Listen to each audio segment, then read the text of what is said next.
Fellow Falcoholics, what is up? Welcome to another episode of the Falcoholic Live, our Falcons versus 49ers Week 15 post-game show. Of course, your host Kevin Knight here to deliver what is probably going to mostly be draft takes after we get through a recap of this very bad, no good game where the Falcons had a chance to sort of surprise and change the narrative and all these things by getting an unlikely win. Over the 49ers, to be fair. Unlikely. And they did not. They didn't really get close. They utterly failed in the red zone. I mean, they got hosed to start the game. And it was sort of all downhill from there. They had a chance really to get a lead and to get that momentum. And the refs hosed them. They took a touchdown off the board, which seemed to be a pretty clear touchdown on replay. And it was all over from there. I don't know if they sort of shattered mentally after that. That would be pretty sad if that was the case. I mean, I know it's frustrating, but come on, guys. But it all went downhill from there. They did not successfully convert a single red zone try.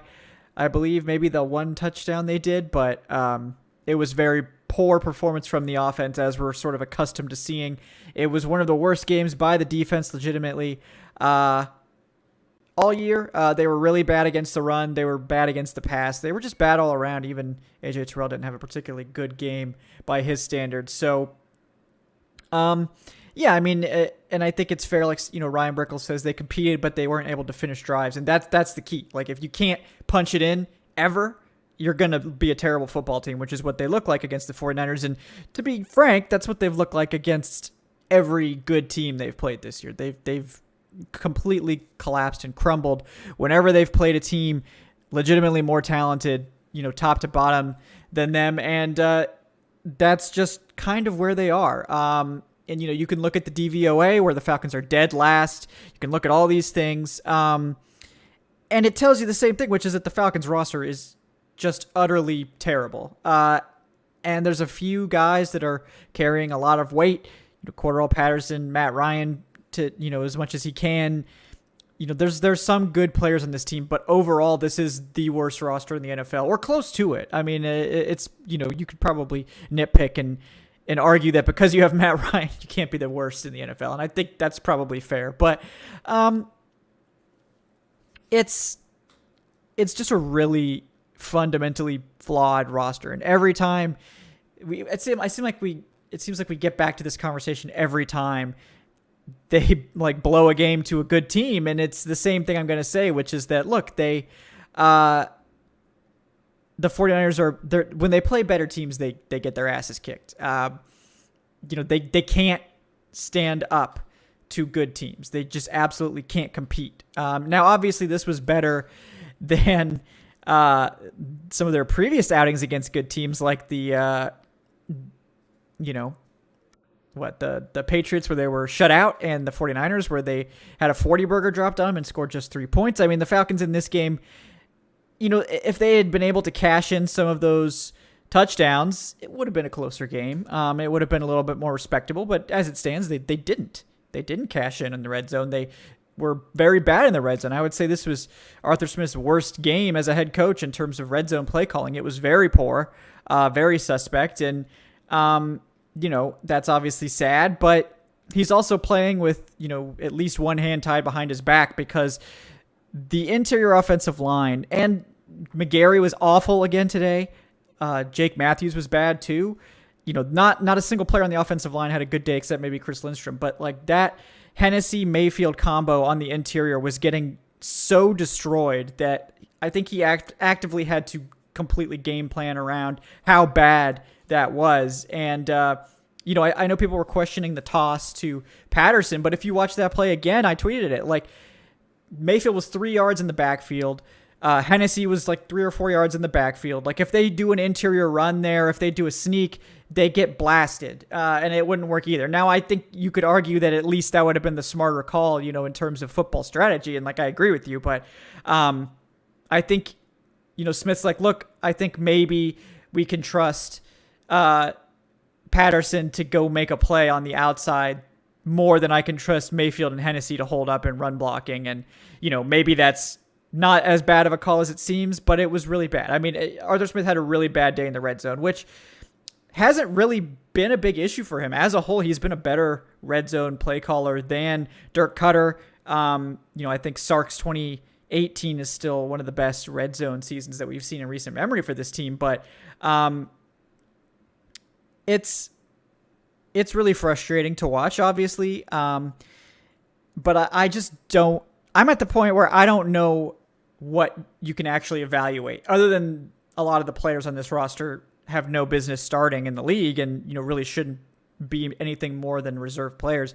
That's like 50% of the Falcons starters are probably like second, third stringers on most NFL teams. I mean, Steven Means, look, the guy's out there playing his heart out, but he's the farthest thing from a starting edge defender that I've ever seen. And he can't even contest plays against Trent Williams. And to be fair, Trent Williams is having like maybe the best season ever for a left tackle. And I mean, he's great. But like Means couldn't affect a play against Trent Williams. I mean, it's not, and I'm dumping on Means here. That's not really fair to him. But like nobody, no edge rusher in this group is scaring anyone. Not even Dante Fowler, to be fair. And they don't have a pass rush at all. They're gonna get gashed that way. And on the other side of the ball, their own offensive line is very poor. I think there are pieces there. Obviously, Lindstrom is very good. The fact that he's still, I think, a top 5 guard on, I think he's probably a top 5 guard still in PFF, and that's really impressive considering how poorly everyone around him is playing. But McGarry is like the most hot and cold offensive lineman you've ever seen. I do not trust McGarry at all. I think he's bad. He's always a player you're going to be trying to improve, and I just think that they have to start planning for that immediately. He's not good enough. And obviously Mayfield's the worst guard in the NFL, the worst starter. It's really shocking that the Falcons have nobody else that they're willing to play at left guard. And I know they want to see him improve. He's not improving. I think against bad defensive lines, he's doing okay. But, if Mayfield's technique, his issues there, that's one thing. But when you're false starting like 2 or 3 times a game, that's just mental errors. That's not like an experience thing. That's just like a dumb mental error thing. And I don't, there's absolutely zero scenario where you go into 2022 with him as your starter. You can't. You absolutely can't. And maybe if he ends up winning a battle with a veteran you pay a lot of money to, and because he's that impressive in his second training camp, that's great. But you can't do it. You absolutely can't. The Falcons have given up more quarterback hits than any other team. Mayfield has given up more quarterback hits than any other offensive lineman. Mayfield may have given up more quarterback hits than some entire offensive lines. Like, I shit you not. Like, it's possible. That's how bad of a season he is. He's having a historically bad season as a pass protector.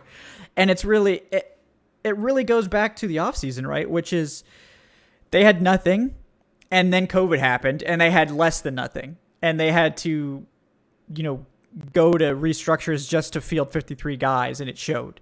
And like a lot of these value signings have worked out decently well for them. I think, they found some quality contributors in there with like Fabian Moreau, who didn't have a great game today, but I think on the whole, he's been a fine cornerback too, which is even more impressive considering they have no pass rush. I think Eric Harris was a solid starting safety. Obviously, he's a guy you want to upgrade at. He doesn't really get you turnovers, which is what you want from your safety. But in terms of playing sound football and mostly being fine, I think he was fine. So they've unearthed a couple of quality guys there. They have Patterson, Tajay Sharp's been a solid contributor. Lee Smith. I mean, they've unearthed a couple diamonds in the rough with these cheap deals, but you can't fill a roster with that and expect good things to happen. And then the depth becomes a problem because as soon as you lose Calvin Ridley, you have nothing in the wide receiving core. And like Russell Gage is having a strong end to the season, so props to him for turning it on and really stepping up. I think Gage is clearly showing that he's going to get money. He's going to get paid somewhere. I don't think he's going to get paid in Atlanta because I don't think the slot receiver is really what Arthur Smith wants to build his offense around. But this is a team that's bereft of talent at so many positions. And football is such a team sport, right? You got 11 guys on the field at any given time. You have a big coaching staff. I don't think you can separate Like I don't think it's possible to really fairly evaluate a lot of the coaching staff. I don't think it's really fair to evaluate Terry Fontenot when he's had his hands completely tied. He couldn't go out and sign. The most expensive player he signed was a second round tender for Matt Gono, who got hurt in the offseason and has not even played a snap. That was, at $3.8 million, that was the biggest deal he could hand out. So it was a very dire situation, and to be fair, they squeezed 6 wins out of it. They'll probably squeeze a couple more out of it by the time the dust clears. I mean, obviously, I think people are worrying about the Lions now, and I think you should, because the Falcons play really badly at home. So if the Lions are getting hot and the Falcons play really badly at home, that could be a recipe for a loss there. But, I don't necessarily think that that's really going to happen. But I think it's real bad. It's real bad in terms of talent, and it's going to take them a while to dig out of it, but they should at least be able to address some of these issues this offseason. They should be able to sort of restart with some amount of cap space as opposed to like literally starting out negative. I think they'll probably have some extra picks to throw in there. And I think there's potential for this to get better. And if you think the Falcons would ever consider trading Kyle Pitts for Jimmy G, you're high. Not that being high is a bad thing, but, don't give football takes when you're high, because you get takes like that. That is the most ridiculous thing I've ever heard. So I hope you're trolling. You're probably trolling. Because Jimmy G's not a good quarterback. The 49ers traded 3 firsts to get rid of Jimmy G. So let's, calm down there. The cap is going up. You're right. But this team has a long way to go. You're absolutely, it's fair to harshly criticize Arthur Smith's play calling in the red zone in this game. I think it was really bad. I also think he's calling plays with like one or both hands tied behind his back, because his offensive line is an abomination. He doesn't have the receiving core he thought he would have. He has one receiver, basically. He has a tight end in Kyle Pitts, who's a rookie, and as good as Kyle Pitts is, he's still a rookie tight end. And he's still a rookie tight end. It's unreasonable to expect him to be able to be your number one receiving threat as a rookie. It's just not reasonable. Playing tight end is harder than playing wide receiver. I'll say it. Like you have to block, and look, Pitts has had to learn to adjust to the NFL speed and do all this and be the top threat. It was never going to result in something great. So I have no problem whatsoever with Pitts' rookie season. He could still hit 1,000 yards. I'll look up where he is now. He's pretty close. He had 77 yards today. I need to find out now because I want to know. But let's see. Kyle Pitts, Pro Football Reference. Let's go. Yeah, Pitts has 770 yards. So he only needs 230 over the final 3 to get to that. What? No, that's just 13 games. So yeah, if he had 7, no, that's not correct. He had 77 yards today. I'm gonna do the math because Pro Football Reference hasn't been updated, I think. So yeah, if he had 770 going into this game and he had 77 today. So yeah, he has 847 yards. Yeah, he needs like 150 yards, basically 2 games like today that would get him there. So in 3 games, I think he has a legit chance to get over 1,000 yards and have, that's a great season for a tight end, a great season for a rookie tight end especially. So it's fine. It's fine. He's got room to grow, but he's a rookie. Jamar Chase cooled off too. Jamar Chase had that great start, and the same thing happened to him. Teams adjusted, and he's also struggled. So it happens. So we got a long way to go. We got a lot of stuff to get to today. But first, I gotta get some of these tips out. Thank you guys, by the way, for donating. We got Ray Moon with the $5. He says, "Let's just enjoy the maturation of Russell Gage." Yeah, I got some words on Gage.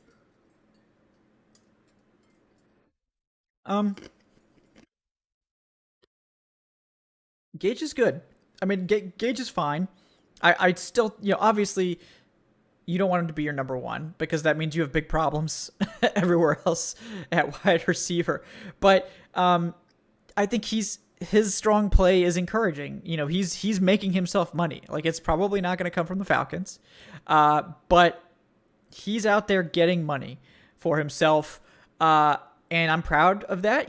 He's definitely helping this offense be more watchable and just be better in general. So I certainly have enjoyed his play. I think a team that uses 11 personnel a lot, not the Falcons, is going to be really happy to get him. And I think he'll get decent money. I don't know what we're talking about here, but I mean, I think he could be seeing 7 to 8 million, maybe more. We'll see. But I'm impressed with Gage. I think he's definitely stepped up when we needed him to. It's just not enough because of how bad the rest of the team is, particularly the offensive line. We got Jason Gaines at the $2. Arthur Smith, terrible with his fourth down play calling. On 4th and 1, you call a fake fullback dive, halfback toss play. This isn't college or high school football. This O-line can't be giving up sacks to below average players like Arden Key. Hey, at least Gage had a nice TD. Yeah, I mean, Jason, you're right. Like, they literally didn't have time. There was like a quick dump off play they were going to run to Tajay Sharp, who like leaked out of the formation, and they didn't even have a second to hit that because Mayfield got so destroyed by Arden Key that like the Falcons, like Matt Ryan just got like had to chuck it into the turf immediately. So it's, the offensive line is so bad that the offense just can't function. I mean, that's how far we've gone. And it's really sad, but that's another reason why it's like, I'm not saying that Arthur Smith is a great coach or like we should just expect this miraculous turnaround next year. I'm just saying that I don't think we can really evaluate anything this year and learn anything because of how bad it is. Like, what coach is really drawing up some masterful game plan with Russell Gage at wide receiver 1, 2 giant liabilities on the offensive line, and just an overall offensive line that's very bad in pass protection, and a rookie tight end as your number 1 receiving threat. Like, I don't think Kyle Shanahan's having a great offense with this team. I mean, maybe it's better, but Kyle Shanahan's arguably the best play caller in the NFL. Definitely the best run game coordinator. So, I don't think we're learning anything about Arthur Smith this year, other than the fact that apparently he can squeeze wins out of a terrible situation. And like, if you want to look at the DVOA and all that, it shows the Falcons as the worst team in the league. It's even more impressive that they somehow won 6 games. Now, some of that is just good luck and positive win regression, considering, that they had maybe the worst luck in the NFL last year. Probably should have won 8 games last year and they won 4. So they probably should have won 3 games this year and they won 6. So it's, a little bit back and forth there. But, I think the team has shown that they can. The one thing that this team, I'll give Arthur Smith credit for, the one thing that Arthur Smith has done that Dan Quinn never seemed to be able to do is that Arthur Smith beats bad teams consistently. Like, he beat the bad teams on the schedule, and he did it almost every time they had an opportunity to. The one that you look at that they really should have won that they didn't was Washington. And Washington's also a fringe playoff team. It's not like Washington's this awful team either. So, it's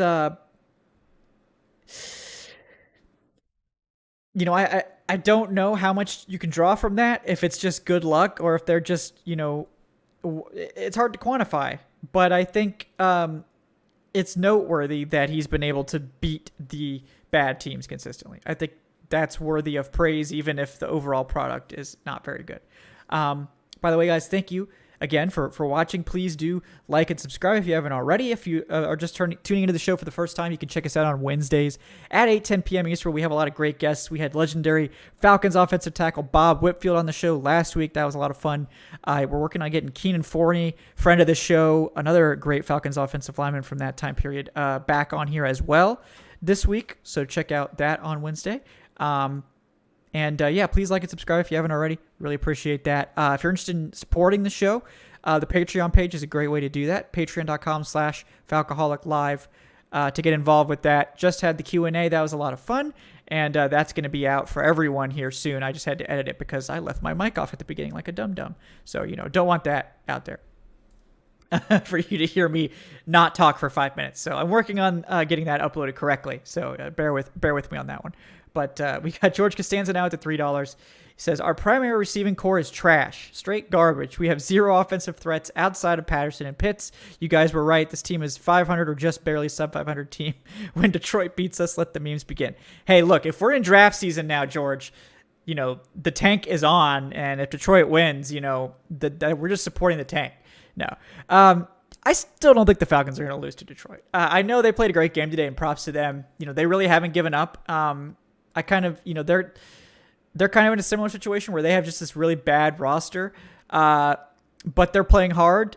And it's like that, this is maybe even more props to Arthur Smith. Like, I don't think, other than at quarterback, and that's the main thing. That's the main reason why I think the Falcons are winning.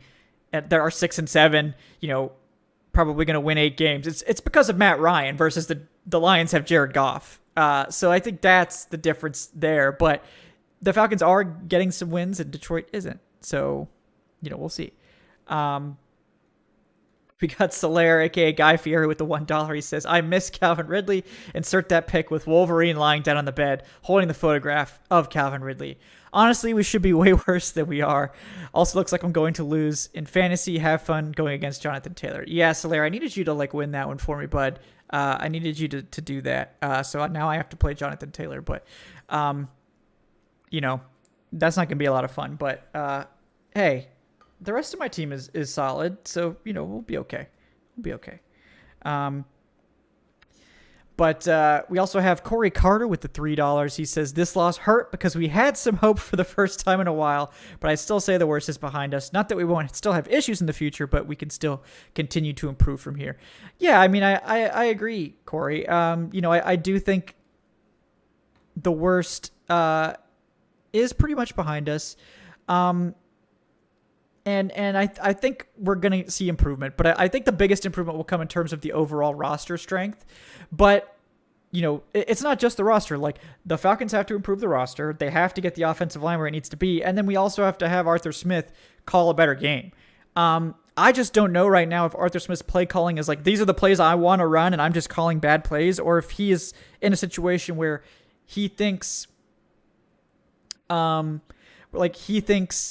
that he can't trust the interior offensive line, so he's not calling runs up the middle. He doesn't trust the receivers to get open. I think he's trying to sort of win. Like I said it last week, he's sort of trying to win with smoke and mirrors instead of win straight up. And it's because, he doesn't have the talent. And we'll see. Like, when they get the talent, if he's still having these same problems, then it's clear, he's just not a good coach. But, I think you look at what he did in Tennessee with better talent, after a couple of years to get his feet under him. And he was a great offensive coordinator. It's not, as much as Derrick Henry helps that, Derrick Henry alone isn't making him a good offensive coordinator. You still have to call good plays. And he did. He was the best red zone coordinator in the league for 2 straight years. And I think it's obviously not all him, but it's not all Derrick Henry. It's not all the roster. But if you don't have a good roster, you really can't have a good team. It doesn't matter how good of a coach you are. You could probably be a middling team with a bad roster if you have great coaching. But I don't think you're ever going to get a good team out of a bad roster. Just full stop. So, that's sort of where they find it. That's sort of where they find themselves. And it's rough. It's very rough. All right.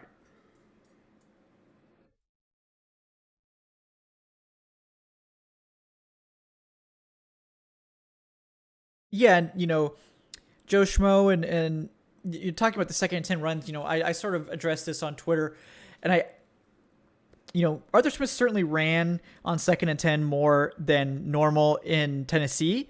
He also had a higher success rate on those plays than normal with the run, and a lot of that has to do with Derrick Henry. But I think in Atlanta, that is fueled more by the fact that he feels that he can't trust the pass protection on 3rd and long. And I think he feels like if they don't get it to 3rd and 5 or less, their chances of converting are very low. like they can't protect long enough to make it work, and they don't have the guys to separate quickly to work. So I think the play calling is being influenced by the roster. But again, like we haven't seen what he looks like in Atlanta with a better roster. So if we could get the better roster, if you get the better roster and he's still calling 2nd and 10 runs all the time and screwing over the offense, then I think we know that the problem's him. But I just think we don't have enough information. We've only seen 14 games of Arthur Smith. There's been some good, there's been some bad. There's been a lot of bad play by the roster, and not a lot of, great players there to work with. I think we know the roster is bad. So it's easy to sort of wave our hands and say like, oh, well, Arthur Smith is, not fully responsible. But, Arthur Smith still has to go out next year because he's coming back. Like if you think Arthur Smith's getting fired, like you're crazy. He already won more games than last year. Like he's not getting fired. You're people calling for any coach to be fired other than Urban Meyer, other than, John Gruden for sending some racist emails, like other than those sorts of situations, coaches generally don't get canned after 1 year. It doesn't matter how bad it is. And as bad as the Falcons have been, in terms of analytics, DVOA and the like, they still won 6 games. They're still probably going to win like 8 games. You don't fire a coach in his first season with what I think we all know from analytics, from the eye test, whatever. One of the worst rosters in the NFL, one of the 5 worst rosters, I would say, maybe the 3 worst in the NFL. We're not gonna be able to draw any major conclusions about Arthur Smith's capabilities as a coach from this season. And I think this whole staff and Blank and everyone involved sort of probably realized this also. They're not going to tell us this going into it, but this was a year for the roster to get reset. This was a year for the cap to get fixed. They went cheap as hell this year. They did not sign any major free agents. Patterson was like their most major free agent signing, and like I said, 2nd round tender for Matt Gono was the biggest deal they gave out. So they have a chance to actually get the reset they probably wanted coming in, but actually have the resources to do it. They'll have the money. They'll have maybe some extra picks. They'll have an opportunity to maybe move some guys, but either way, they do have an extra 2nd from the Julio Jones trade. They just have to do the right thing. Like you just have to draft good players and you have to make smart, savvy signings. They're not going to have monopoly money to go out and do whatever they want with, and I don't think they will. I think they're probably going to treat 2022 similarly to this year, except that they'll actually have money to go get a few impact starters, not like big money guys, but they'll be able to go get, a left guard if they want. They could get a veteran left guard in here, a quality one, $6 to $8 million. They didn't even have a choice. Even if they wanted to do that last year, they couldn't have. They wouldn't have had enough money to sign any other players. Like they were right up against it to get to get all those 53 guys in the rookie contracts on the books. They'll have more this year to work with. They will. So, we just have to see them actually do that. That's what it is at this point. Like we have to see them successfully do that. Make the right moves, get the right players, draft well, fix those issues, and then we have to see the coaching improve too. I'm not throwing Arthur Smith under the bus because of the bad state of the roster, but I'm also not going to look the other way next year if the same problems occur with a better roster. So, he's still got a lot of work to do to convince me that he's a good coach. I love Arthur Smith. I wanted him to come to Atlanta. I'm still very much in, but I need to see the improvement happen quickly next year because it was, it hasn't been great so far. But I don't entirely blame that on him. I think that's kind of unfair. Just to point this out, like Arthur Smith got a chance to look at this roster, got a chance to see the situation going in. If you don't think Arthur Smith did his research, if you know Arthur Smith at all, watch his press conferences, read anything about him. This is an analytical dude. This is like a football mind, a computer.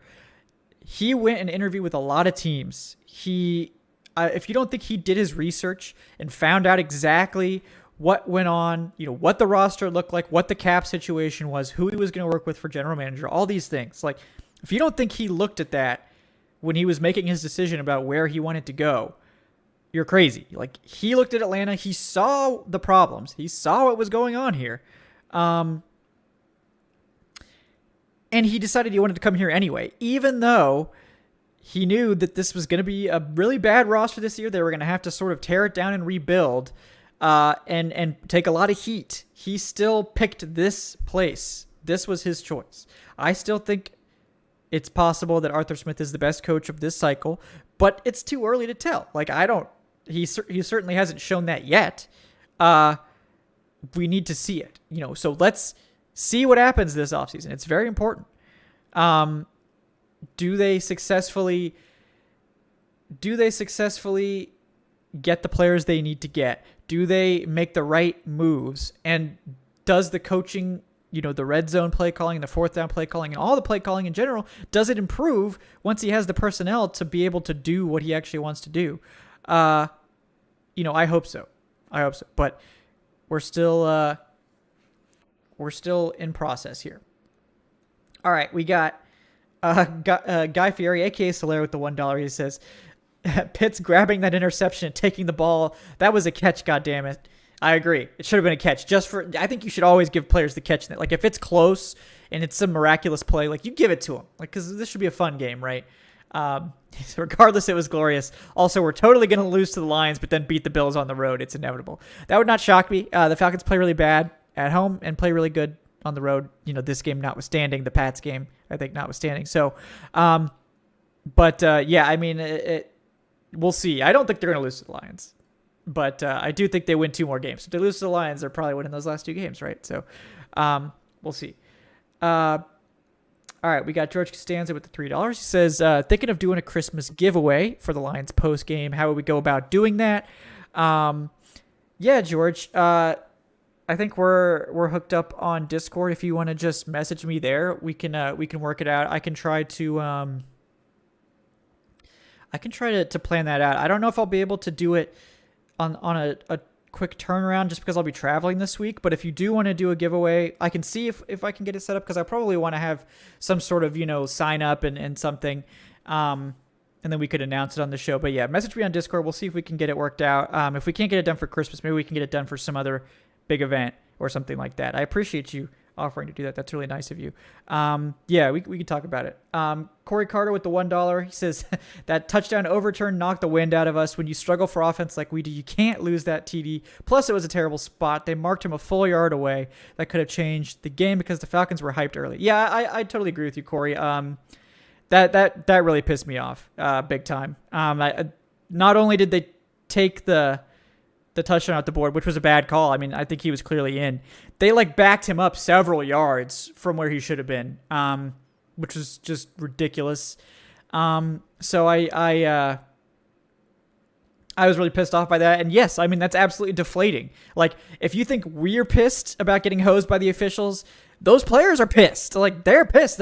Whatever emotion you feel or I feel, they feel it 10 times as much, because it's not just their pride that's on the line, it's their paychecks on the line. I guarantee those guys were pissed off as hell, and it's hard to stay focused when you get hosed like that. And, that affected the game mentally. It affected the game in terms of the points. They took 6 points out the board for the Falcons, and, the Falcons maybe still lose the game, probably still lose the game, but if, who knows? Who knows what happens if that changes? It could change the whole perplexion of the game. Jordan Page with the $3 says, I'm being serious. What do y'all think about offering Baltimore a second for Tyler Huntley? No. I love Tyler Huntley, though, because that man's throwing the ball to Mark Andrews, and he's carrying my fantasy team today. So, Tyler Huntley, I'm a big fan for that. I don't think the Falcons are going to be trading picks for quarterbacks right now. If anything, they're going to spend a second-round pick on a quarterback if one they like falls. But, I like what I've seen from Tyler Huntley. That's cool. But, I don't think that's very likely. I would not sign up for that right now. We got Corey Carter with the $1. He says, hear my words coming out of Kevin's mouth. Matt Ryan's not tradable. If you think he is, you don't know what you're talking about. Yeah, I mean, Matt Ryan, I'll pull it up. it's very difficult. I don't really see any team really wanting to at this point. Just because his cap hits really high, and the Falcons, to make it work, it would probably have to be like a post June 1st situation. And I don't know who's waiting to trade for a quarterback until after June 1st. But all right, so right now the Falcons were just straight up trade Matt Ryan. They would eat $38 million. So it would cost them $38 million against the cap if they traded Matt Ryan straight up. So they can't. That's not an option. That would take all of their cap space and more. If they were to do a post June 1st trade of Matt Ryan, they would save just $2 million, but it's possible. So theoretically you could pull off a post June 1st trade of Ryan. You would save almost nothing. You'd be paying him still $25 million, I believe, in dead cap. But theoretically, I guess you could make it work, but it's not going to happen. I don't think anyone's trading for that. I don't think anyone's trading for that after June 1st, and the Falcons aren't saving enough money to make it worthwhile. So what they're more likely to do is do like a void year restructure with Ryan or something like that. We'll see exactly how they go about doing it. Either a void year restructure or an extension. I think they're probably more likely to do the void year restructure now, because I just don't think they really want to commit to Ryan long term. I think they want to keep him for a couple more years and see what they could do. But Ryan's played well enough that you're not necessarily worried about him falling apart in the next year or two. But I also don't think you want to extend him for another 3 or 4 years. I think you sort of want to you want to start planning for the future. Yeah.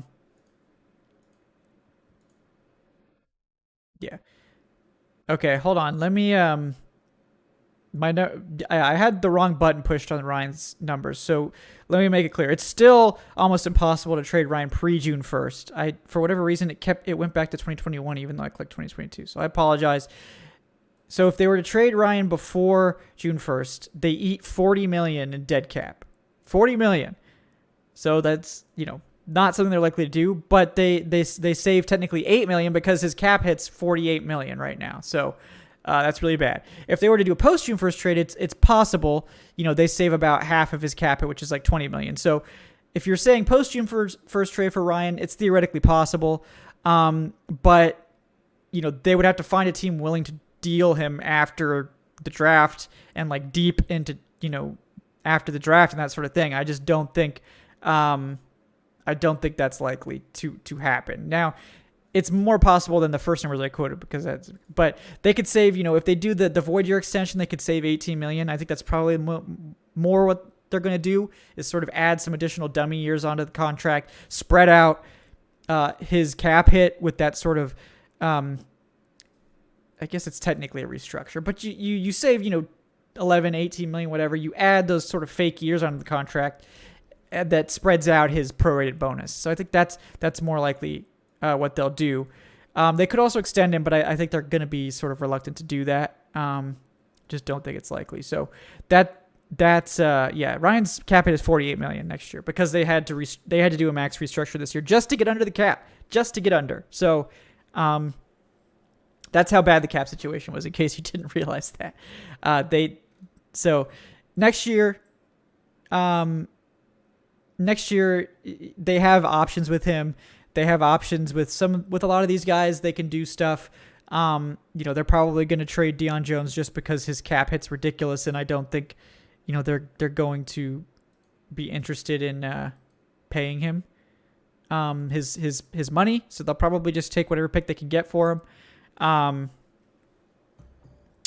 and they'll move on at that point. But they have some options. They could realistically get to $40 million in cap space next year. They do need to still sign, I don't know, 23 players or something like that to get to 53.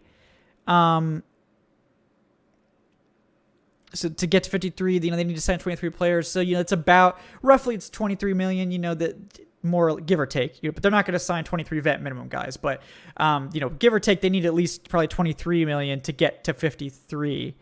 But they, some of those will be the draft picks, so some of those will be cheaper. But they can probably get upwards of 40. So they have a little bit of room to play around with. and we'll see what they end up doing there, but it's difficult. Joe's asking if I could explain what a restructure is. People don't really understand it. I get that. So a restructure, first of all, one common misconception is that a restructure is something a player has to agree to. It's not true. Player doesn't have to agree to it, because what a restructure does is you take base salary or whatever, usually it's base salary. You take base salary, you convert it to a signing bonus. So what that means is that the player gets if it's a signing bonus, the player was supposed to get it when they signed the contract. So if you convert something to signing bonus, the player gets it immediately. You just give them a check for whatever that base salary was going to be. That would normally be paid out, on a per game basis. And then you take that base salary, which base salary, for those that don't know, base salary, all of it counts against the cap. Every dollar of base salary counts against the cap. So when you turn something into a signing bonus or any, a bonus like that, a signing bonus is always prorated over the length of the contract. So say you take $10 million of Ryan's base salary and you convert it to a signing bonus. If there's 3 years left in the deal, essentially what happens is, $3.3 million of it counts in year one, and the other, $6.6 million counts over the next 2 years. So you essentially saved $6.6 million in cap space by shoving it into future years. So that's what happens in a restructure. Now, what teams are doing now is doing a void year restructure, which means that instead of just spreading it out over the existing years of the contract, so Ryan, he signed through 2023, say they add 2024 and 2025 to his contract. And then, so 2022, his base salary is $16 million. Say they convert, they can't convert all of it because he still has to make a veteran, a minimum amount for his time in the league. But they convert $15 million of it, say, to, really restructure it. So, that $15 million then gets, instead of just being spread out over 2023, it's now spread out over the next 3 years. So that $15 million becomes $5 million. So the Falcons effectively save, like $11 million or something like that, or over the length of the contract. And then you take those, those $5 million, and you'd add them, 5 to 2023, 5 to 2024, 5 to 2025, or whatever, you decide to do. So the more years they add, the more they could theoretically cut off of his contract next year, but the longer you still have to pay Ryan, even if he's no longer on the team. So you sort of balance it. But what a lot of teams bank on, and why the Falcons got screwed, a lot of teams got screwed this year, is teams assume the cap will go up. So you're sort of expecting, these sorts of little cap hits to be sort of offset by the fact that the cap's going up. Last year, the cap went down for the first time that I could remember, and it screwed teams over because of that. So that's something you have to keep in mind, and you kind of have to be careful about how much you're shoving into future years because it can handicap you. So you have to be real careful.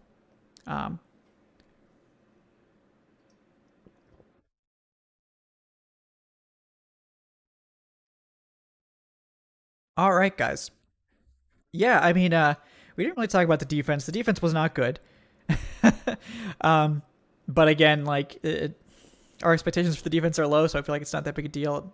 I think we should be probably more disappointed in the offense considering what's going on. But also, the fact that while the defense gave up 31 points, the offense probably should have scored close to that. It should have been close at the end. They just blew it in the red zone 4 times. So, they need to do better.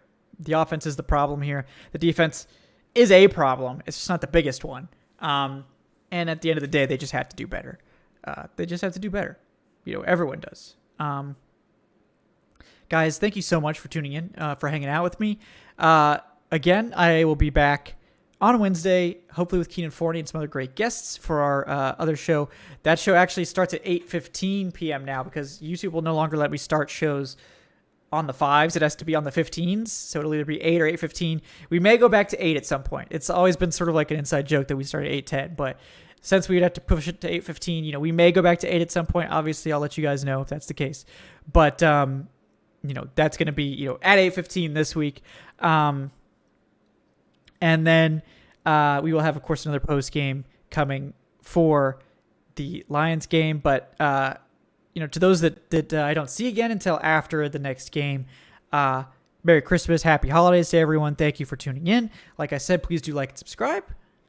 please do check us out on Patreon if you're interested in supporting us. Patreon.com/Falcoholic Live. We really appreciate that, especially all of our supporters that have been there for the past year. Do a lot of fun things there. I know Solaire was talking about the fantasy league. Probably going to have multiple leagues next year, but we'll have as many leagues as you guys want. If you guys want more leagues and you're on the Patreon, you can get in. So we'll make that work. But until then, guys, thank you so much for watching. Enjoy the rest of your football Sunday, and I will see you on Wednesday for the next episode of the Falcoholic Live. Have a great night, folks.